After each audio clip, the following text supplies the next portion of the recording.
Nós vamos fazer hoje nosso tema livre, última quinta-feira do mês, dia 27 de fevereiro de 2014.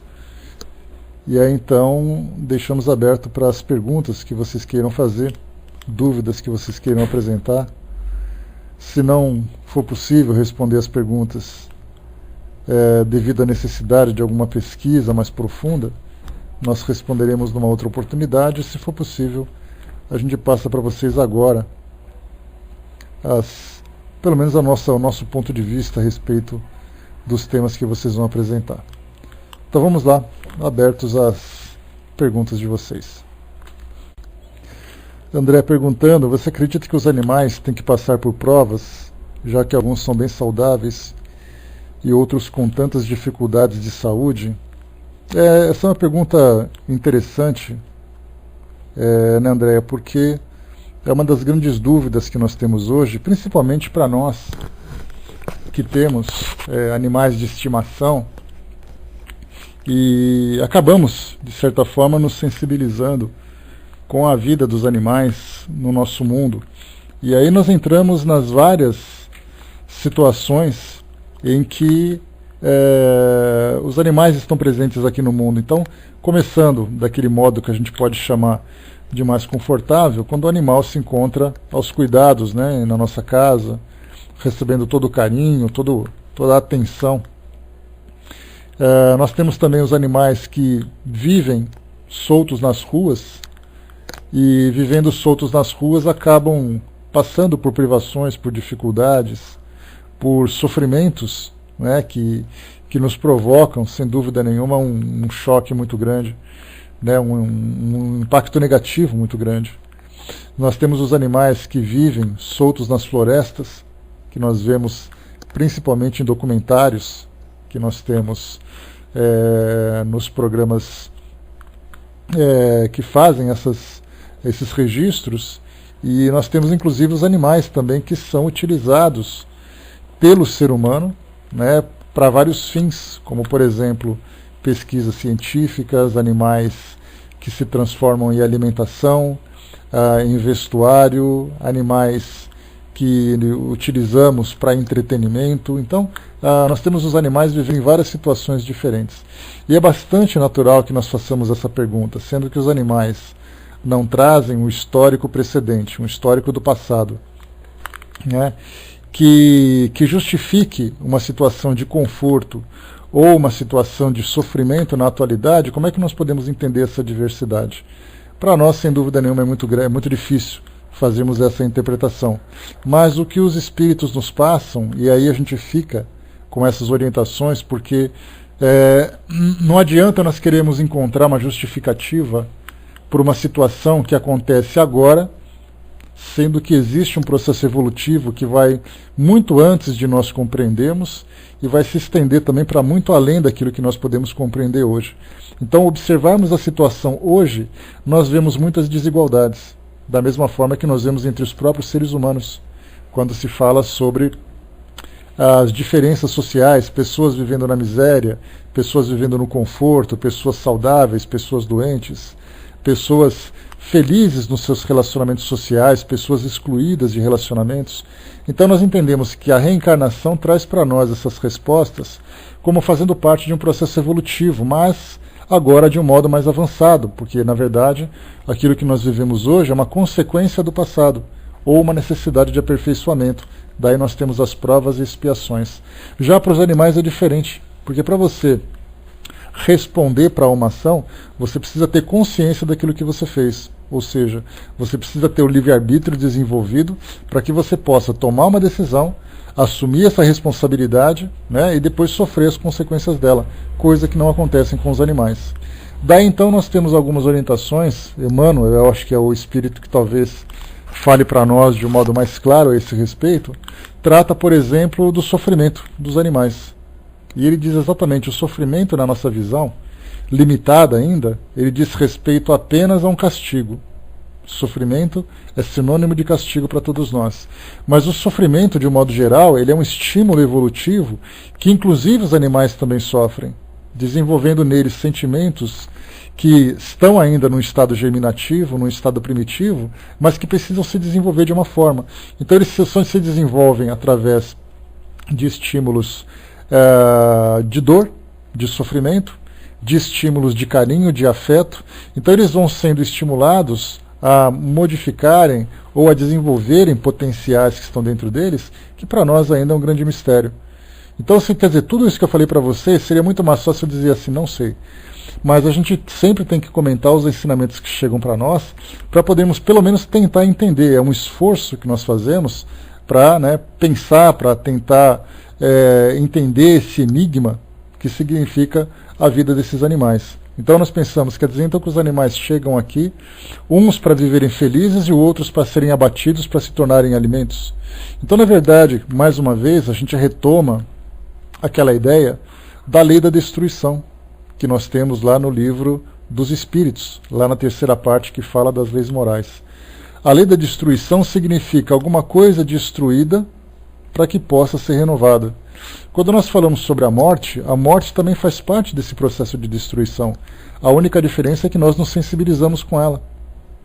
A morte de um ente querido, a gente fala morte no sentido do corpo físico naturalmente.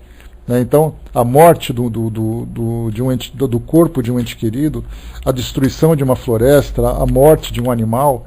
Então, todas essas transformações fazem parte de um processo evolutivo e, naturalmente, elas não podem simplesmente ficarem nulas, já que são matérias vivas, portanto, sentem dor, sentem o sofrimento, sentem prazer, sentem angústia, porque isso faz parte dessa transformação. Mas os animais vão evoluindo a partir dele.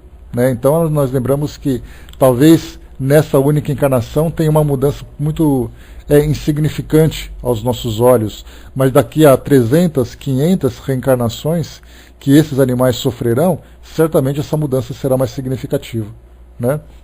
Então essa é a diferença. O Armando lembrou aqui, o Livro dos Espíritos, na questão 600, a alma do animal sobrevivendo ao corpo fica num estado errante como a do homem após a morte. Fica numa espécie de erraticidade, pois não está unida a um corpo, mas não é um espírito errante. O espírito errante é o ser que pensa, age por sua livre vontade. Os animais não têm essa mesma faculdade. Então, exatamente ali essa diferença que nós temos daquilo que é o homem, que tem o livre-arbítrio e, consequentemente, sofre suas provas e sofre suas expiações. E também temos aqueles que são simplesmente estimulados.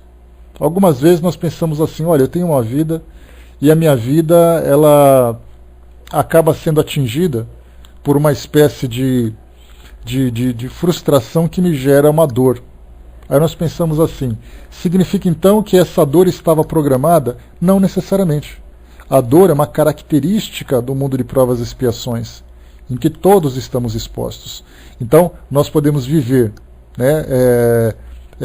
sofrendo as consequências do passado, no caso seria uma expiação. Nós podemos viver em função das necessidades morais que nós precisamos aprimorar, que são as provas, e somos constantemente estimulados a avançar, a produzir, a progredir por essa dor. Uma pessoa, por exemplo, que vive na rua, em virtude das circunstâncias que a levaram a essa condição, ela é constantemente estimulada pela dor para tomar uma atitude. Então ela passa fome, ela passa frio, ela sofre a violência, ela sofre a indiferença. O que ela vai fazer com esse estímulo vai depender dela. Ela pode ser alguém que vai humildemente pedir ajuda e tenta se transformar através dos programas sociais, através do trabalho, ainda que seja um trabalho básico, um trabalho braçal, ou ela pode se revoltar e se tornar um assaltante. Então a gente vê assim que a dor ela é um estímulo para todos nós, só que cada dimensão ou cada nível evolutivo dos seres vivos tem ali um resultado. No caso dos animais, ainda para nós é um grande mistério, mas certamente essa mesma dor serve também como estímulo, da mesma forma que o carinho também serve por mesmo estímulo. Voltando aqui, deixa eu ver o que vocês colocaram. O Fernando colocou sobre esse assunto, mas nós mesmos somos carne, e só entra numa selva com animais ferozes e servimos de comida. Pois é, essa é a dinâmica do mundo que nós temos hoje, um mundo físico, um mundo material, consequentemente traz para nós essas experiências dramáticas também. Vaninha, coloca na área de texto, por favor, a sua pergunta. Enquanto isso, o Dudu colocou para nós aqui. Só um instantinho. Se tiver alguma dúvida sobre esse assunto, vocês voltem a perguntar, tá? Que a gente vai tentando refletir sobre esse tema. Dudu colocou ali, havia falado, né? Alguém havia falado com você outro dia para que você falasse sobre o carnaval e o espiritismo, não lembro quem foi. Né? A gente pode falar sobre ele, inclusive foi a pergunta que a Vaninha também colocou agora. Né? E a gente já comentou bastante sobre isso, né? E eu acho que fundamental, né? Eu acho que fundamental é nós buscarmos dentro dos conceitos doutrinários que nós estudamos o entendimento a respeito do pensamento. Tudo se baseia no pensamento. A questão da atração, a questão da repulsão, tudo se baseia no pensamento. No caso do carnaval, como a gente já comentou, da mesma forma que nós já falamos sobre o carnaval, nós falamos também sobre o Natal. Vocês se recordam, no fim do ano, quando a gente estava entrando em recesso, a gente chegou a fazer um comentário sobre isso. Mas, né, para quem não participou daquele nosso estudo, o raciocínio não é muito difícil. Né? No Natal as pessoas estão mais sensibilizadas em virtude, para nós aqui principalmente do mundo ocidental, do lado ocidental do planeta, nós temos Jesus como sendo a figura, né, homenageada nesse dia. E Jesus, ele acaba fazendo com que se aflore dentro das pessoas, de um modo geral, de um modo genérico, né, porque nem todos sentem da mesma forma, a fraternidade, o amor, a sensibilização, a saudade, o amor entre todos. Né? Então no Natal os pensamentos estão unidos nessa mesma direção. No caso do Carnaval a gente tem um sentido oposto. Basta a gente ver qual é a intenção do Carnaval. Então nós começamos a perceber assim, quais são os elementos que são mobilizados nesse período do Carnaval. Então nós começamos com as indústrias que produzem bebidas alcoólicas, e nós sabemos que o álcool ele acaba nublando, de certa forma, deixando nublado a visão das pessoas com relação aos seus valores, com relação aos seus princípios. Nós temos propagandas que falam sobre sexualidade, né? Ou obnubilando, né? Obnubilando. Então nós temos também assim as propagandas de preservativos que falam da sexualidade, que você pode curtir o carnaval com segurança. Então carnaval se tornou também um sinônimo de liberalidade ou de libertinagem sexual. Nós falamos também sobre gastos excessivos, nós falamos também sobre o uso de drogas, nós falamos também sobre concentrações onde o erotismo, de um modo geral, acaba se manifestando, e isso genericamente, naturalmente. Então nós percebemos que os pensamentos, ou que o pensamento geral, que acaba sendo estimulado nesse período, acaba sendo exatamente em torno desses valores. Então se no Natal você tem um sentimento nobre, um sentimento elevado, no Carnaval você tem um sentimento mais mundano, né, utilizando essa expressão comum, né? Mundano por quê? Porque está muito voltado para o mundo. E o mundo das sensações, o mundo da matéria, sem se preocupar com os valores, né, que nós devemos desenvolver como espíritos imortais que somos e tudo mais.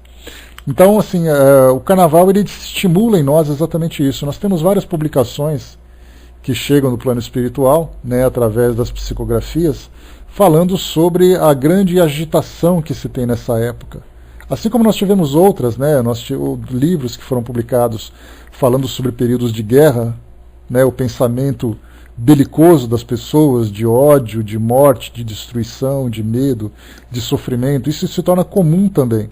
Então, durante a Segunda Guerra Mundial, durante as guerras recentes que nós tivemos, né, guerra no Iraque e tudo mais, publicações chegaram falando sobre isso, que o mundo espiritual, aqueles espíritos que estavam mais instáveis, mais desequilibrados, mas com o pensamento ainda voltado para o plano físico, sofriam um impacto direto desse tipo de sentimento que havia aqui. Então, havia agitação, havia desequilíbrio, havia sofrimento, os espíritos ficavam mais angustiados simplesmente porque captavam as vibrações que nós, aqui no mundo físico, produzimos. E quando nós falamos independente do mundo físico, mundo espiritual, o pensamento é pensamento. Então ele se espalha em torno do nosso planeta e todos aqueles que estão conectados com esse nosso mundo acabam sentindo esse efeito. É inevitável. Não adianta você querer se desvincular de um sentimento. É como se você se expusesse à luz do sol e tentasse ignorar o efeito que ela provoca sobre você, do calor, da queimadura, daquela sensação agradável. Eu estou no sol, mas eu não quero sentir calor. Quer dizer, eu estou no meio de ondas mentais e eu quero simplesmente ignorar a existência dessas ondas. Não é possível. O que eu posso fazer é me proteger dela mudando a minha faixa vibratória. Aí é possível eu fazer. Como se eu passasse, entre aspas, um bloqueador solar, um bloqueador mental, pelo fato de eu entrar em sintonia, né, numa faixa vibratória diferente. Mas a Varinha perguntou, de que forma que nós podemos então... Desculpem. De que forma que nós podemos entender, então, o prazer e a alegria saudável que o carnaval pode proporcionar?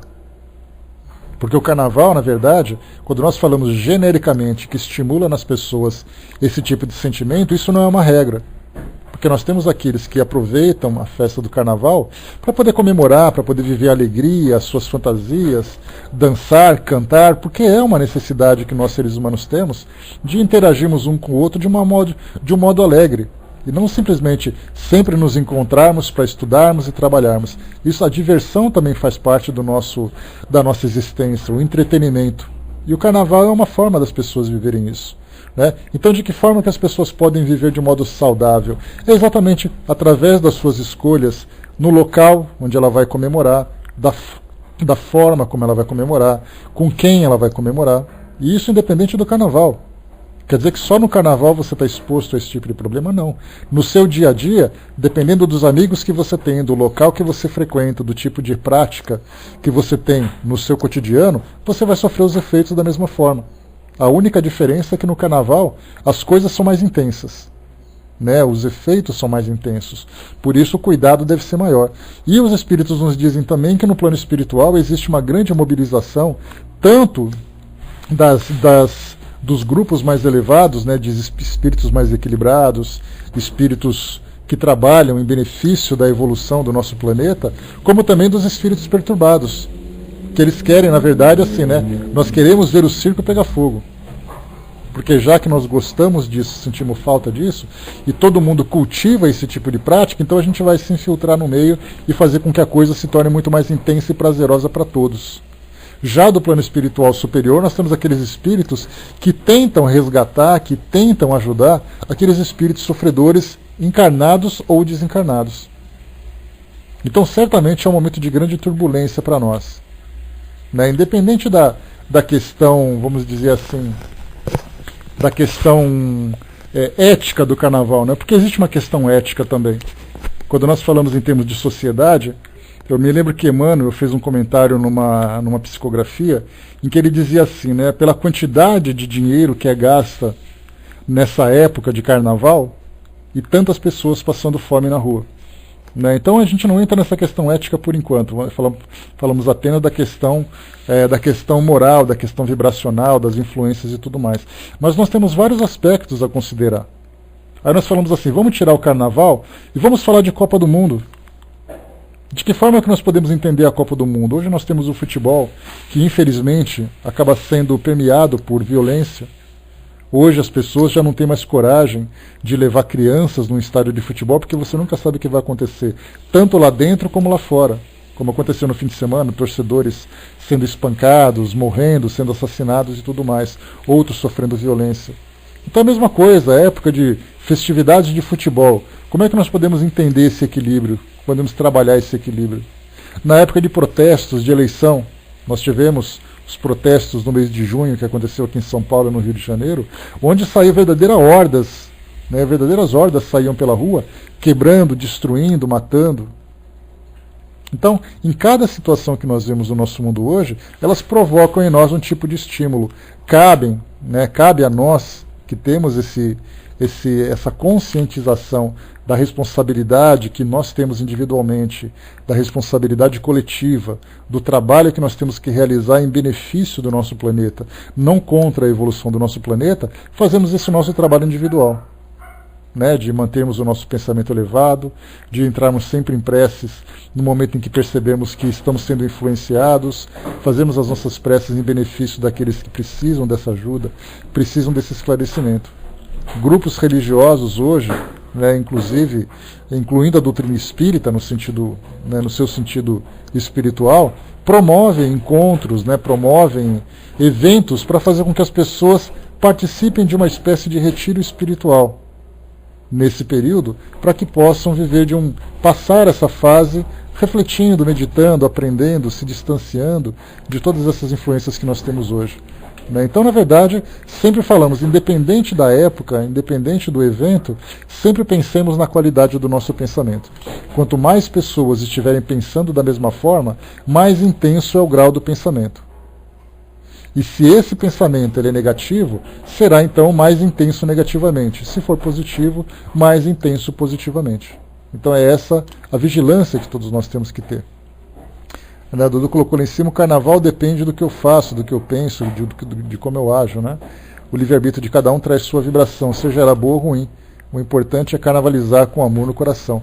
E o detalhe interessante também que a gente tem que pensar é que nem todos aqui no Brasil, por exemplo, possuem esse equilíbrio. Né? Esse equilíbrio de você falar assim, olha, eu não penso dessa forma, então nada vai me atingir.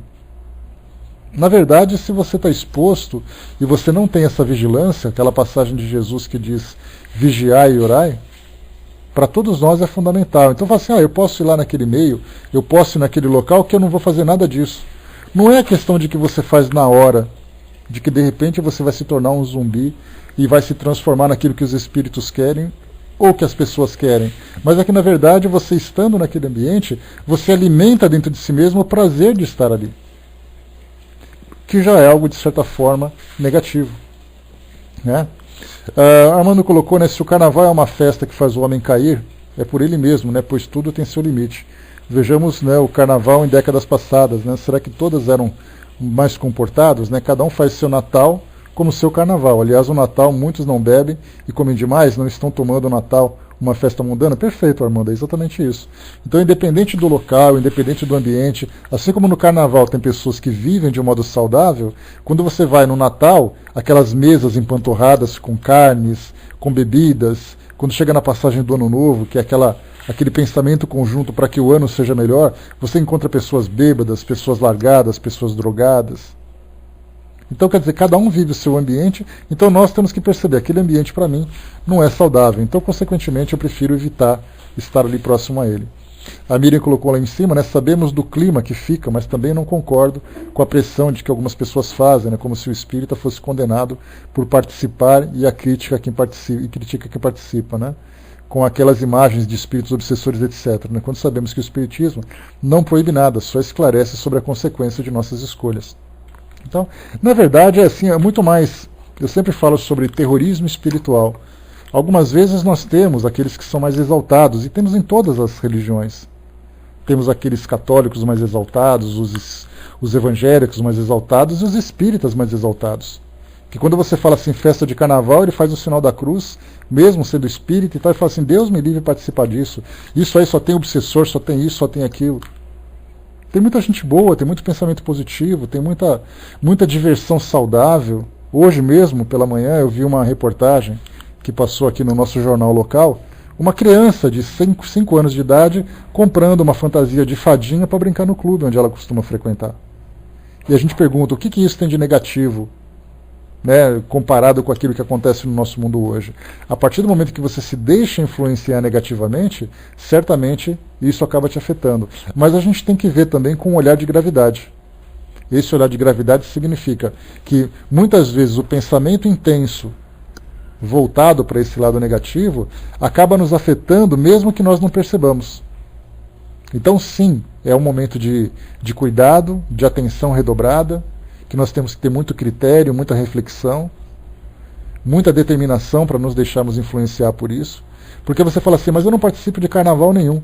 Aí você está vendo as escolas de samba passando, e as passistas com os seios de fora, os homens com aquela exposição quase que erótica, num carro alegórico, você fala assim, nossa, mas é tão lindo o corpo daquela modelo. Na verdade você está se erotizando vendo aquilo. Porque na verdade você não está vendo a beleza, nós não temos ainda a capacidade de vermos simplesmente a beleza do corpo físico, nós nos afetamos por ela, nós não somos imunes a isso. aparece alguém que demonstra para nós uma grande beleza, mostra aquele corpo escultural, naturalmente as nossas mentes começam a produzir fantasias nesse sentido.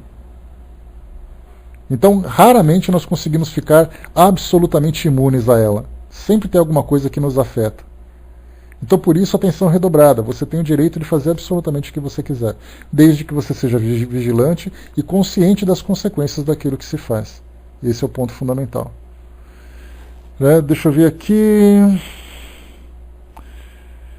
Tá, voltamos. Daqui a pouquinho eu leio o seu, Marcelo. Só voltar um pouquinho nas perguntas anteriores. Vamos voltar aqui que vocês colocaram. Tá, tudo bem até aí, Dudu? Podemos ir em frente? Vaninha, também tá tudo em ordem?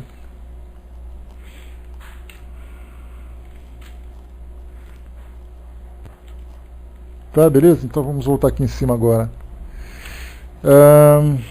Deixa eu ver o que vocês colocaram.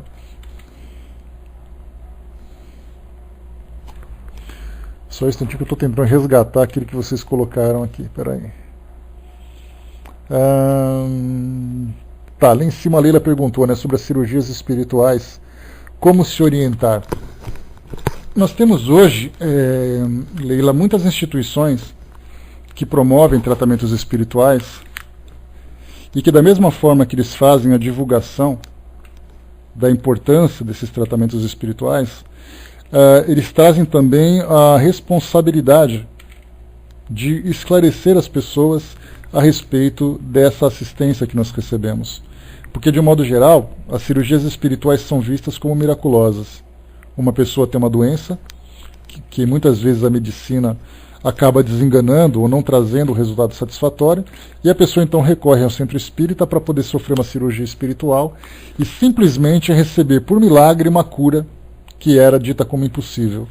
Então, primeiro nós temos que entender de que forma que essas cirurgias atuam, né? Que é uma cirurgia, quando se fala em medicina espiritual, nós falamos em medicina energética, em medicina fluídica e energética, né? Porque o fluido nós podemos entender de uma forma, energia entender de outro, né? Talvez até como a força do pensamento também considerado. E eles afetam o nosso perispírito, né? Então, perispiritualmente nós podemos considerar que grande parte das doenças que nós sofremos são alterações do nosso psiquismo que afetam o nosso perispírito e que acaba depois sendo somatizado e transformado em uma doença física. Então, na verdade, a cirurgia espiritual ela é um processo, ela não é simplesmente uma ação. Que processo seria esse? É o processo, primeiro, da pessoa começar a modificar a causa dessa doença. Qual seria a causa dessa doença? O seu desequilíbrio emocional.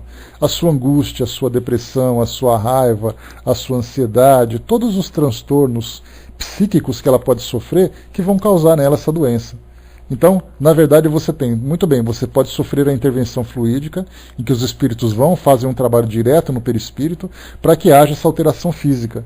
Mas há a necessidade de um processo de transformação desde o início, mudando o pensamento, trabalhando essa parte física e depois dando continuidade nesse tratamento, né? Então a melhor forma de nós orientarmos é que as cirurgias espirituais elas são um complemento para aquilo que a medicina física traz para todos nós, né? Então, na verdade, você tem um tratamento químico, né? O tratamento, digamos, quimioterápico, né? Através da medicação que nós podemos utilizar, e temos o tratamento fluídico também, que é um recurso que todos nós temos.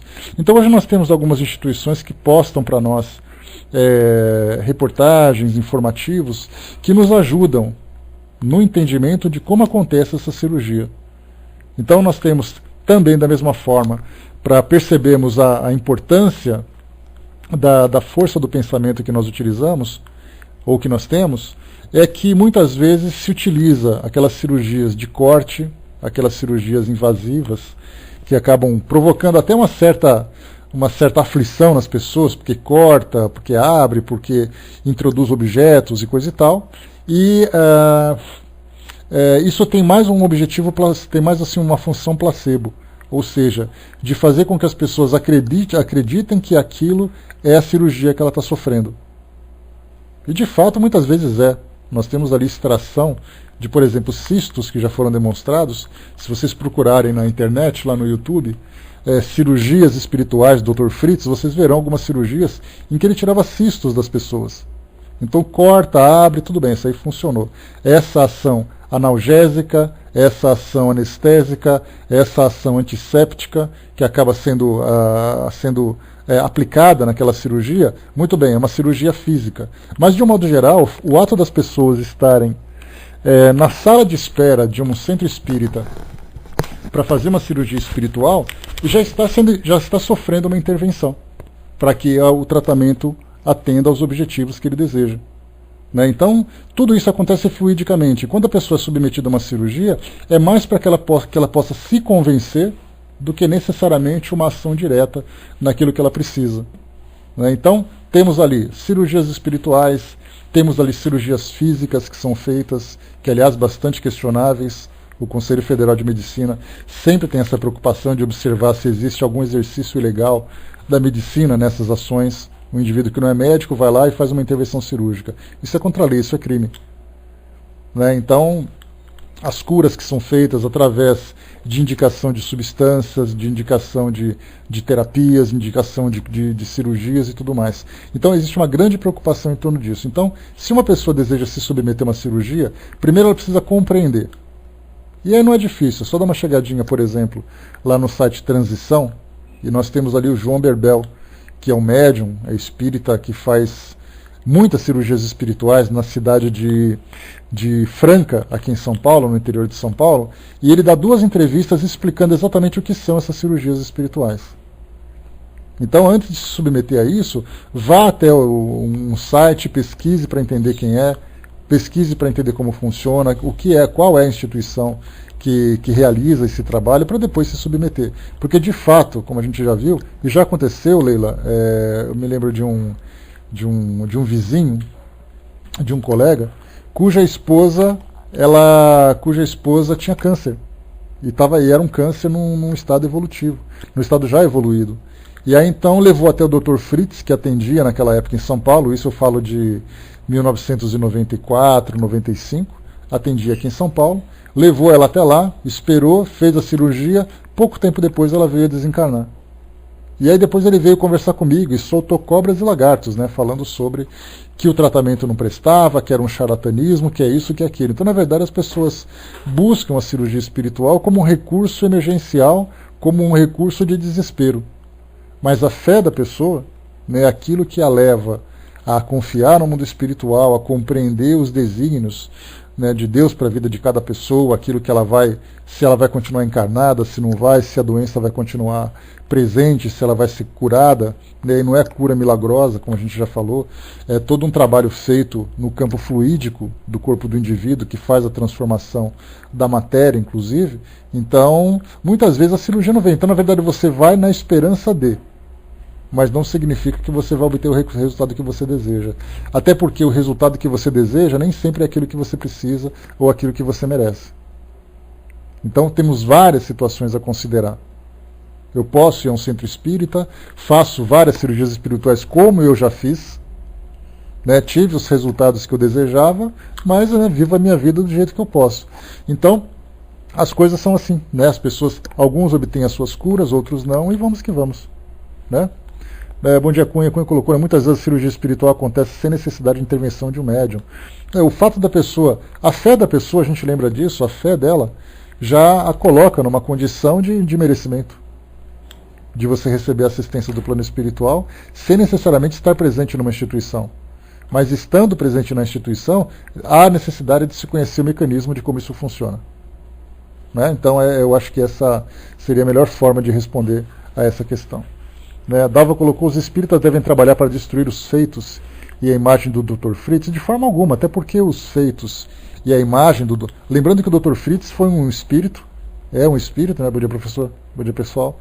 É um espírito que trabalhou, né, nessa parte de divulgação do plano espiritual através das cirurgias, ajudou muita gente, e a gente não pode confundir o espírito com os médiuns que trabalhavam para que ele pudesse realizar esse seu trabalho.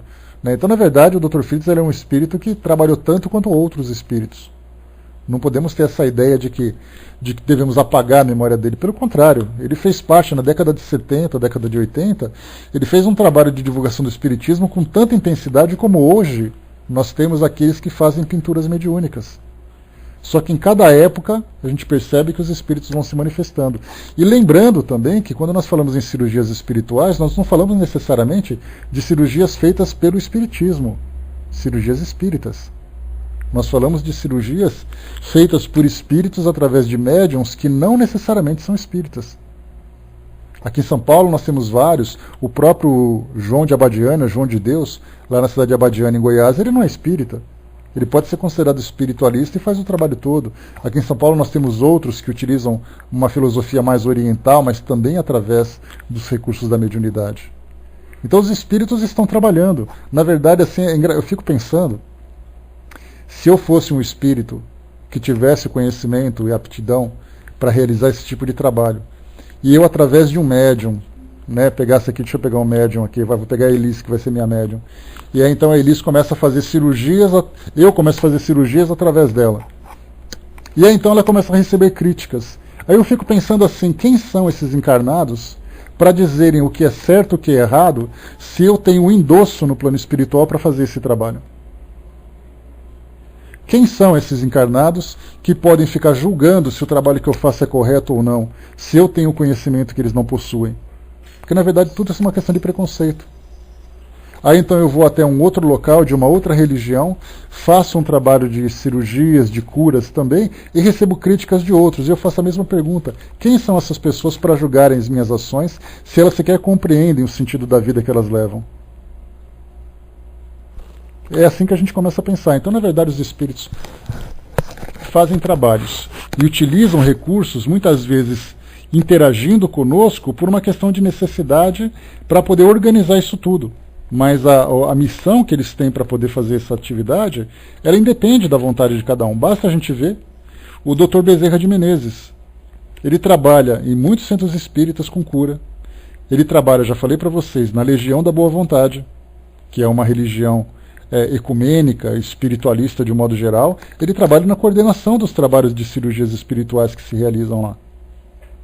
Você vai, por exemplo, aqui em São Paulo, onde tem ali uma grande, né, uma grande sede da LBV, você vai num sábado à noite, você tem ali 15 médiums, todos incorporados, fazendo cirurgia espiritual.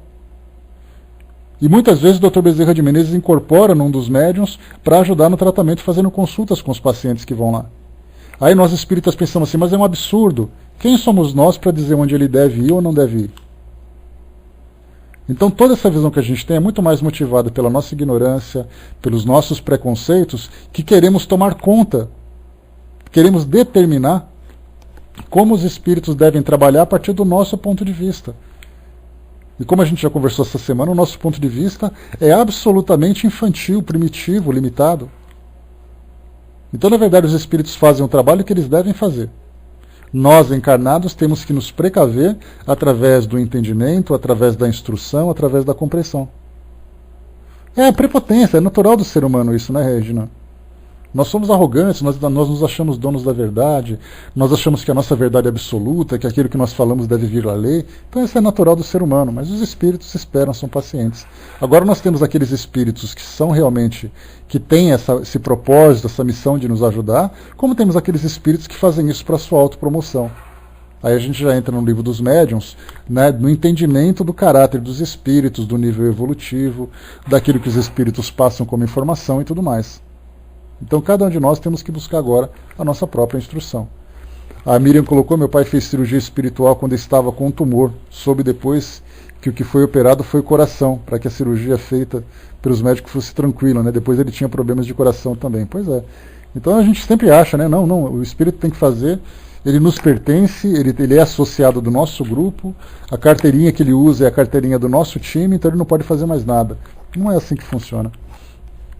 Voltando um pouquinho, ali em cima o Cunha colocou, aqui no Rio Grande do Sul, em Cachoeira do Sul, tem um médium, né, que está em voga, né, Marlos dos Santos ou Marlos Santos. Né? Então, temos vários. Em Santa Catarina temos um hospital que faz tratamento de câncer.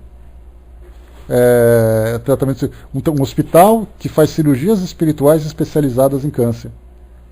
E eles têm um programa que que tem na internet, um programa de 3 partes, que explica quem são os espíritos, de que forma que isso acontece, qual é a filosofia da instituição e tudo mais. Então tem muita coisa acontecendo acima da nossa compreensão para que a gente possa dizer, né, o que deve ou não acontecer e de que forma que isso deve acontecer também. Tá, tudo bem, Leila? Podemos seguir?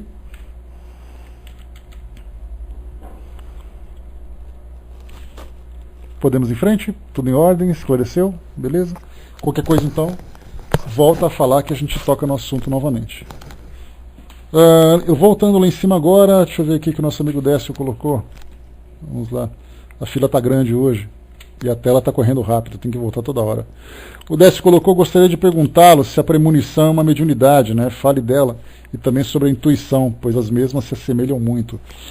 A diferença, na verdade, Décio, eu vou até complicar um pouquinho mais, colocando mais um elemento, né? Porque nós temos a premonição, que, como o próprio nome diz, né, é pré. Esse prefixo pré já significa saber alguma coisa antecipada. Então a premonição ou pré-sentimento significa a antecipação de um fato, que pode vir de uma forma clara ou vir de uma forma um pouco confusa, através de simbolismos ou através de sensações. Então cada indivíduo sente isso de uma forma. E a premonição ela pode ser considerada como anímica, quando o indivíduo, através da dupla vista, através de uma segunda vista, consegue ver fatos a partir da perspectiva espiritual, compreendendo o seu desenrolar e saber que vai culminar num ponto, então ele já começa a antecipar. Como Kardec coloca lá no livro A Gênese. Ele fala que, né, ele dá aquele exemplo clássico de um indivíduo que se encontra no alto de uma montanha. Então ele vê algumas pessoas caminhando numa determinada trilha, e como ele se encontra no alto da montanha, ele consegue ver aonde eles estão e aonde ele vai chegar. Então seria mais ou menos essa a comparação que nós podemos fazer. Se por acaso eu estou junto com aqueles que estão caminhando, eu só consigo ver aquilo que se abre à minha frente, não consigo antecipar os fatos pelo fato de eu ter uma visão limitada. Então o pré-sentimento ou a pré-cognição, ele é um elemento anímico quando depende do indivíduo apenas essa visão dupla do mundo espiritual, como pode ser mediúnico. Por que mediúnico? Porque muitas vezes eu tenho essa sensibilidade e os espíritos vêm conversar comigo sobre aquele fato, me antecipando fatos também. Então eu estou dormindo, aí num sonho vem um espírito e começa a me produzir imagens. Eu acordo assustado e falo assim, acabei de ver um navio afundando. Como aconteceu na época do Titanic. Muitos relatos vieram de pessoas que tiveram sonhos ruins vendo o acidente com o navio. E aí então a gente pergunta, essa pessoa antecipou o fato ou um espírito produziu essa imagem? Do nosso ponto de vista de encarnados, nós não temos condições de definir exatamente qual foi a situação que aconteceu. Do plano espiritual, nós poderíamos observar se teve um espírito próximo, se foi a capacidade da pessoa ou se foram os dois juntos. Então nesse caso, tanto a premonição como a pré-cognição, pode ser pré-cognição, premonição, pré-sentimento, tudo isso tem um prefixo pré, que significa aquilo que vem antes, né? Então, nesse caso, ela pode ser os três, tá? Essa é uma potência que o indivíduo tem, ou uma facilidade que ele tem de revelar aquilo que para ele foi revelado. No caso da intuição, a gente coloca mais um elemento, uma diferença do que é intuição e do que é inspiração, que também é um tema de bastante confusão que nós temos para nós. Inspiração é aquilo que vem de fora. Uma inspiração divina, uma inspiração do mundo espiritual, um estímulo que chega para que a pessoa possa realizar uma determinada tarefa. Um músico, ou um artista, um poeta, um pintor, seja lá como for, ele para diante ali do material de trabalho, do seu instrumento musical, das suas pautas, de um computador, de uma tela, e de repente ele começa a ter uma inspiração. Imagens que lhe vêm à mente, sentimentos que são produzidos, e isso não vem dele, isso vem de fora. Vamos supor que agora eu vou sair de um espírito cirurgião e vou virar um espírito artista. Eu vou pegar a Miriam, que vai ser a minha médium de plantão. Aí a Miriam está parada na frente do computador e tal, eu vou lá e dou uma sopradinha no ouvido dela. Eu falo assim, ó, pensa em cores alegres, pensa em imagens da natureza que falem sobre primavera, que falem sobre alegria. Aí a Miriam fala assim, tive uma ideia brilhante, vou pintar sobre a primavera. Aí eu dou aquela risadinha de meia boca, né? E falo assim, tá bom, Miriam, vai lá. bota a sua assinatura que não tem problema. Então, quer dizer, isso foi uma inspiração, aquilo que veio de fora. Já a intuição, segundo a própria análise da psicologia, fala sobre a bagagem interior que eu tenho. Então, quando eu falo sobre intuição, eu começo então, porque existe uma grande confusão no meio espírita. Muitas pessoas falam assim, olha, eu fui intuído por um espírito a fazer tal coisa. Na verdade, você foi inspirado por ele. Porque basta a gente entender de um modo mais claro, não é aquilo que a gente entende, mas é aquilo que a palavra significa. Aliás, os espíritos sempre nos previnem, dizendo para nós que nós temos um grande problema com as palavras, porque eles querem dizer uma coisa, as nossas palavras limitadas interpretam outra. Então o que a gente faz? No dicionário nós temos lá que a inspiração é algo que vem de fora, a intuição é algo que pertence ao próprio indivíduo. Então nós temos essa bagagem.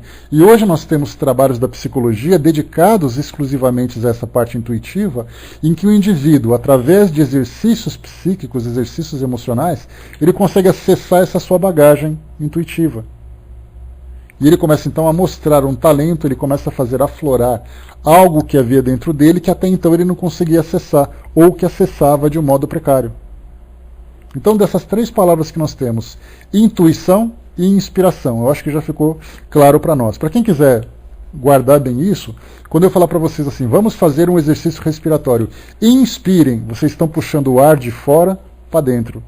Quando se fala na questão emocional, na questão psíquica, é algo que vem de fora para dentro. No caso da intuição, é uma bagagem que nós temos, é algo que nós trazemos do nosso subconsciente, é algo que nós trazemos, podemos dizer na linguagem espírita, dentro de nós mesmos como espíritos que somos e que nós podemos acessar em determinadas situações. Então, vamos supor que eu tenha ali uma situação que me provoca, uma situação gatilho, né, em que eu vejo uma imagem, me recordo de uma lembrança, vejo um objeto, isso me faz buscar dentro de mim algo que já existia que provoca determinado efeito, que pode ser um efeito positivo, um efeito negativo. Eu tive uma intuição negativa quando eu vi aquele objeto. Na verdade era algo que já pertencia a ele e aquele objeto fez com que ele resgatasse. A Miriam lembrou, pode acontecer juntas em alguns momentos? Podem, claro. Porque os espíritos, nós lembramos sempre que eles, assim como acontece na mediunidade, nós estudamos sobre isso. O que é mediunidade? O que o espírito faz numa comunicação mediúnica? Ele traz o seu conteúdo, que pertence ao próprio espírito, que é a mensagem, que é a ideia que ele quer transmitir, mas ele utiliza uma bagagem que o médium possui para poder fazer essa conexão, porque aí o médium consegue fazer fluir essa imagem. Então, se eu sou um espírito, um médium poético, um espírito vem e me traz uma poesia, e eu escrevo rapidamente porque eu já trago dentro de mim esse sentimento poético. Da pintura é a mesma coisa. Um espírito quer pintar através de mim. Como é que ele vai pintar através de mim se eu não tenho habilidade para pintura? Ele vai até conseguir fazer uns garranchos, mas certamente ele teria muito mais facilidade se ele conseguisse resgatar de dentro de mim essa habilidade. Daí nós temos uma mistura, um trabalho conjunto entre aquilo que é intuição e aquilo que é inspiração. Tá? Não sei se bateu com o que você pensa, Décio, tá? Mas essa é a parte que a gente traz aqui para vocês sobre essa questão. Beleza? Então tá jóia. Né? Porque é importante a gente fazer uma correção do nosso vocabulário. Para vocês terem uma ideia, existe uma grande confusão, por exemplo, entre aquilo que é prova e que é inspiração. Prova e que é expiação e prova. Para uns, expiação é uma coisa, prova é outra. Então, por exemplo, expiação nós sabemos que é o resgate, a consequência negativa de alguma coisa. Para algumas pessoas, a expiação vem como castigo, portanto o espírito fica rebelde. E a prova é uma escolha que o espírito faz, portanto ele fica mais dócil. No meu ponto de vista é o contrário. A expiação, quando vem como uma resposta, significa que você já teve consciência daquilo. Já a prova, muitas vezes, vem contra a sua vontade. Você é exposto a uma situação de teste de caráter que muitas vezes você não aceita. Então, uns pensam de uma forma, outros pensam de outra, e na verdade a gente vai sempre tentando interpretar da melhor forma possível. Né? Na verdade, o fraterno é resultado dos estudos que a gente faz aqui na sala. A gente está aprendendo todo mundo junto. Então, tanto prova como expiação, como intuição, como inspiração, são palavras que geram confusão para nós, que geram confusões para nós, mas cujo sentido ele já está bem definido, basta que a gente tenha uma compreensão melhor. O Hermes lembrou ali em cima, né, a intuição é a penetração fora da nossa realidade objetiva.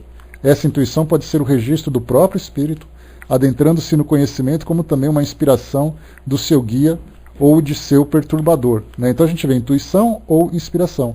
A intuição ela sempre vai aflorar por algum motivo, alguma coisa que desencadeou nela, algo que já pertencia a ela.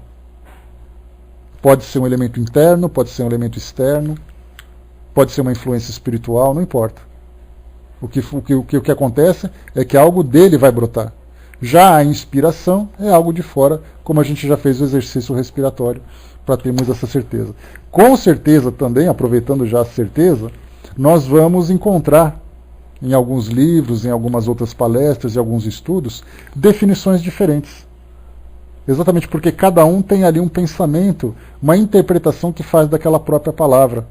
A gente lembra que Kardec, na introdução do Livro dos Espíritos, ele começa dizendo, vamos entender o que é a alma. E ele traz 3 interpretações diferentes da palavra alma para podermos falar dentro da doutrina espírita o que é a alma, que nada mais é do que o espírito encarnado. Então a própria palavra alma já é objeto de confusão para todos nós. E Kardec teve a necessidade de fazer isso lá no começo. Vamos lá. Voltando aqui em cima então que vocês colocaram. Deixa eu resgatar lá no alto que vocês colocaram. Deixa eu pegar aqui.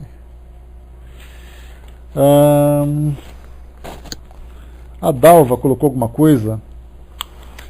A Dalva colocou: o perispírito tem órgãos ou é como uma garrafa?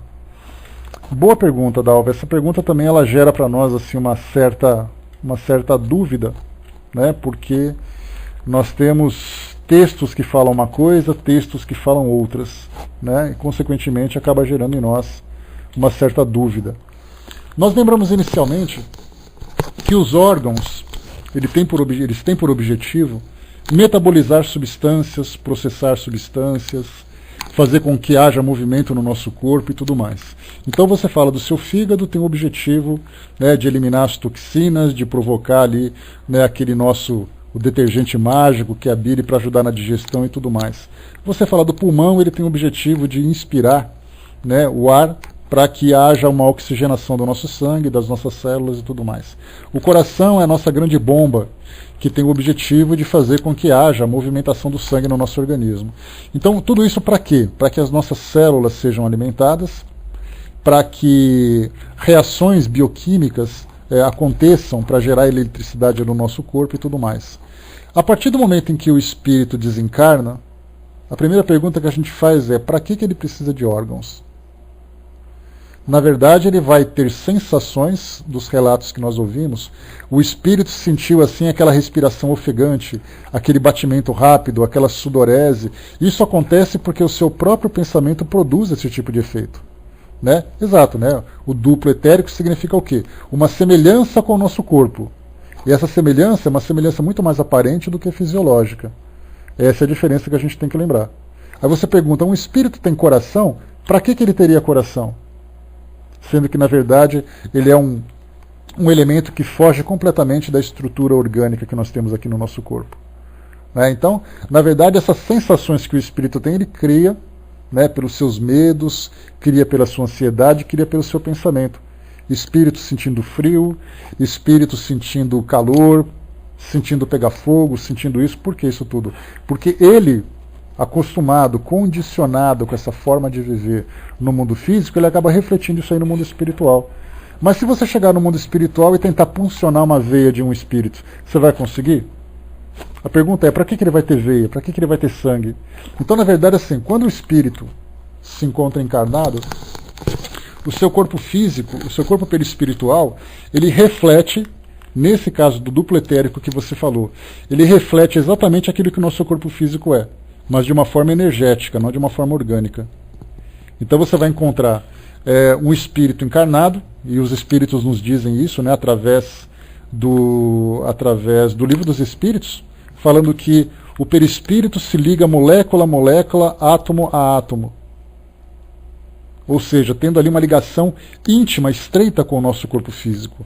Então, energeticamente, o nosso corpo perispiritual assume características semelhantes em termos de energia, não em termos de fisiologia, de anatomia, ao nosso corpo físico. A partir do momento em que o espírito desencarna, e ele vai, vamos dizer assim, se desconectando do nosso corpo físico, o entendimento que nós temos, beleza? O entendimento que nós temos é que o perispírito, ele acaba assumindo uma forma uniforme. Ele acaba assumindo assim uma forma sem diferenças, entre aspas, de matéria. Não é mais aquela matéria densa, ou aquela matéria fluídica, ou aquela matéria mais sutil, como acontecia quando ele estava conectado com o seu corpo físico. Porque se eu tenho o meu perispírito vinculado ao meu coração, naturalmente todo aquele fluido que envolve meu coração vai ter características semelhantes a ele. Tanto que as cirurgias espirituais são feitas nesses órgãos, entre aspas, né, nesses órgãos fluídicos. Não em termos de anatomia, mas em termos de energia, em termos de fluidos. Quando ele desencarna, então ele assume essa forma uniforme, não fica vazio, porque ele não fica oco por dentro. Na verdade, nós entendemos muito pouco a esse respeito, mas como nós já comentamos, né, o espírito tem aquela ideia, né, porque a nossa mente é assim. Você é aquilo que você pensa. Você está acostumado a passar os tantos anos que você vive aqui, 30, 40, 50, 60, 70 anos. Então você se condicionou a se ver daquela forma. Quando você chega no plano espiritual, você vai se olhar no espelho esperando ver o quê? A gente não vai esperar ver a Mona Lisa, ver o Napoleão, eu vou esperar me ver. Então, essa sutileza do pensamento, de criar em mim, moldar o perispírito, né? Porque a gente lembra que o perispírito ele é plástico, entre aspas, né? Plástico porque ele pode ser moldado à vontade. Então é o meu pensamento que vai fazer isso. Então eu sou aquilo que eu acredito. Quando eu tenho uma doença que me provoca a desencarnação, eu desencarno de duas formas. Ou eu desencarno acreditando que a doença ficou, mas eu fui embora, consequentemente o meu pensamento não traz em si registrada aquela doença, nem as sensações, nem a aparência, nem as lesões, nem nada. Ou eu desencarno levando comigo a ideia de que eu continuo doente, pelo fato de eu não ter o conhecimento ou não ter ainda a estrutura ou o equilíbrio necessário para me desvincular daquilo que meu corpo físico está apresentando. Então eu vou chegar no mundo espiritual acreditando, olha, eu caí de cima de um lugar, eu me quebrei todo e desencarnei. Eu vou chegar no plano espiritual sentindo dor, tendo sangramentos. Mas se você pegar aquele, entre aspas, o sangue que está escorrendo, você vai ver que ele não é sangue, mas é um fluido que eu estou emitindo com as características do sangue, porque é o meu pensamento que produz. Então é o pensamento que molda o perispírito. E no mundo espiritual nós levamos essa mesma aparência. Conforme Kardec coloca para nós, né, nas suas várias investigações, ele vê, por exemplo, que os espíritos que se apresentam pelas roupas que eles trazem, pelas características profissionais, pelas características físicas. Espíritos decapitados na época da guilhotina, que era a pena capital, a pena de morte na época dos crimes graves daquela sociedade francesa, os espíritos decapitados apareciam com a cabeça fora do corpo, porque é assim que eles se viam. Mas eles não conseguiam se desvincular dos seus corpos. A esfera do perispírito tem algo material ou é totalmente imaterial? Depende do que nós entendemos de matéria. Quando nós falamos em matéria, nós podemos pensar num tijolo ou podemos pensar num átomo de oxigênio. Os dois são átomos, consequentemente os dois são matéria. Então nós temos que pensar assim, o perispírito, os espíritos dizem para nós o livro dos espíritos, é uma espécie de matéria sutil. O que é uma espécie de matéria sutil? É matéria, mas de uma forma que nós ainda não compreendemos, porque no nosso mundo físico, matéria é aquilo que você pode apalpar, aquilo que você pode ver. A própria eletricidade é um tipo de fluido. Um fluido que nós não compreendemos ainda. Então nós temos a matéria em vários estados, em várias densidades. Nós aprendemos naquelas aulas de ciência da época da escola que a matéria ela pode ter 3 estados, o estado líquido, sólido e gasoso. Aí depois vieram descobertas, né, do próprio William Crookes, fazendo lá dos tubos catódicos e tal, não me perguntem que isso que eu não sei. Mas ele conseguiu fazer o seguinte, perceber que a mistura de algum fluido com energia produz um outro estado da matéria, que era o estado radiante, que era o plasma. que ele só pode ser produzido artificialmente aqui no nosso mundo, aqui no nosso planeta, mas o Sol produz isso com naturalidade. Outros estados de matéria, 7 estados de matéria, além desses 3 conhecidos, ou seja, mais 4 estados de matéria, são produzidos artificialmente aqui no nosso mundo. Né? Pois é, aqueles TV de tubo e tudo mais. Né? Então nós temos assim esses vários estados que é a matéria transformada. Agora, quando a gente fala em perispírito, os espíritos dizem que é um corpo semimaterial no sentido de você não ter as características densas da matéria que nós temos aqui hoje. Então, ele é matéria? Sim, é matéria. É matéria em que estado? Nós não compreendemos ainda, porque ninguém conseguiu pegar o perispírito e colocar no microscópio. Então, os espíritos colocam como matéria. Tanto que nós temos 3 elementos fundamentais no universo, conforme os espíritos passam. Nós temos Deus, que é para nós algo incompreensível. Nós não sabemos o que é Deus. Nós podemos saber o que ele faz dentro da nossa visão, nós podemos trazer a nossa interpretação, mas do que é feito Deus? Não fazemos ideia. Podem colocar o que vocês quiserem aí, que o que vale é a nossa especulação. Depois você tem o espírito, que é o princípio inteligente, que é aquele que pensa, e depois nós temos a matéria. E essa matéria, ela tem vários estados diferentes. Inclusive dizendo que o próprio espírito é feito de um tipo de matéria. Há aqueles que afirmam isso também. Então, na verdade, nós falamos de matéria. O perispírito é matéria? É matéria. Em que nível de matéria, que tipo de matéria? Não sabemos. Não temos ideia. Né? Até isso fica difícil, Marcelo. Deus para mim é um espírito. Nós somos espíritos. Deus é como nós? Já entra mais uma pergunta. Né? Não estou dizendo que você está errado, só estou dizendo assim que a gente começa a perguntar e a gente começa a entrar em parafuso, porque a gente fala de algo que é absolutamente incompreensível para nós. Né? Armando lembrou, né, tanto que é indescritível e não passa, como afirma certos espíritos, né? E não gasta. Né?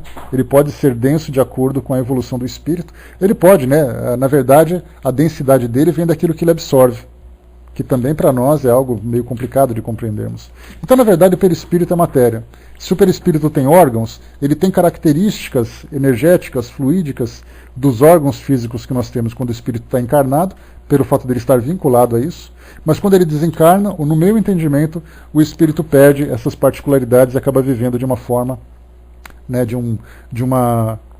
uniformemente, vamos dizer assim. E ele não é oco também, né, porque o espírito ele é envolvido por esse fluido e a gente não entende ainda em que nível há esse envolvimento. Né? Deixa eu ver o que vocês colocaram ali. Tanto o Cinescópio colocou também, obrigado também, e o Carl Sundin também colocou para nós ali 2 definições dessa parte dos raios catódicos e tudo mais, né, que William Crookes fez as descobertas lá no passado, que foi realmente uma grande revolução, tanto que, né, trouxe para nós todos esses benefícios da eletrônica da atualidade. Né? Mas o interessante, muito mais do que apenas descobrir, entre aspas, apenas descobrir essa parte dos raios catódicos e dos tubos catódicos, foi interessante ele descobrir uma nova forma de energia, que até então não era compreendida. E isso fez com que a ciência evoluísse nessa pesquisa da matéria, de modo geral. Né? Vamos lá, pessoal, só para a gente poder acabar aqui o nosso estudo. Tá, tudo bem, Dalva? Não sei se eu trouxe para você o que você esperava de resposta, mas realmente falar de perispírito, com essas características, há necessidade de uma pesquisa bastante profunda e ainda assim essas pesquisas acabam sendo complicadas. Né? Porque nós temos o verso também, né? Porque a gente foi, agora volta. A volta, por exemplo, nós temos o professor Hernani Guimarães Andrade, que fez uma pesquisa interessante sobre o modelo organizador biológico, que ele chama de MOB, M-O-B. Né? Então, quando ele fala sobre esse modelo organizador, ele lembra que o espírito, na verdade, através do seu perispírito, molda o seu corpo físico. Né? Então, tudo é hipótese. Né? Quando você fala em hipótese, tudo aquilo que a gente fala sobre o perispírito são hipóteses, porque a gente não tem definição clara sobre isso ainda. Né? Então, assim, do que é feito o perispírito? Tudo é especulação. Existe corpo físico no mundo espiritual? Tudo especulação. Ele é modelador biológico? Também é uma especulação. Tudo é especulação, porque o perispírito ele é um grande mistério para todos nós. E quando nós tivermos a compreensão real do que é o perispírito, nós teremos uma grande revolução. Primeiro, porque a própria medicina vai começar a mudar a sua perspectiva. A medicina vai começar a trabalhar não mais no corpo físico, mas ela vai atuar no corpo fluídico. Aí nós teremos uma nova categoria de medicina. Aliás, a Uniespírito, que é a Universidade do Espírito, fundada, dentre outros, né, pelo doutor Sérgio Felipe, aqui em São Paulo, ele criou a Uniespírito. E ele conseguiu acrescentar na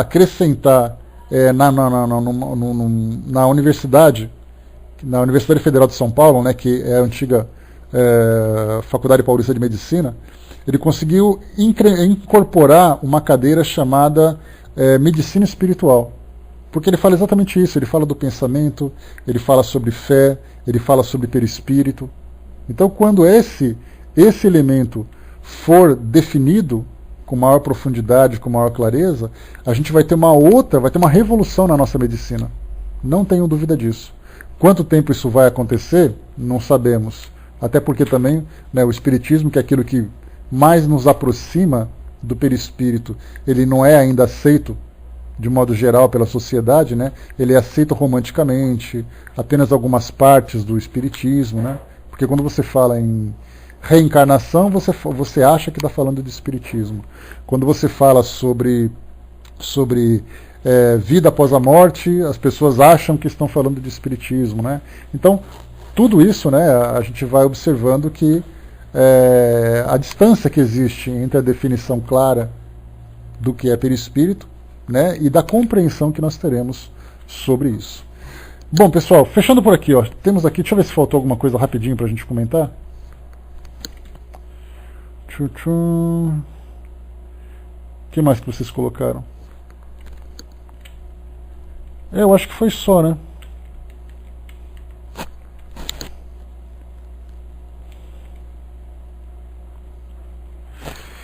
Então, eu acho que o que vocês colocaram aqui é o básico, né, daquilo que a gente poderia trazer a respeito desses temas que nós temos hoje aqui para tratar.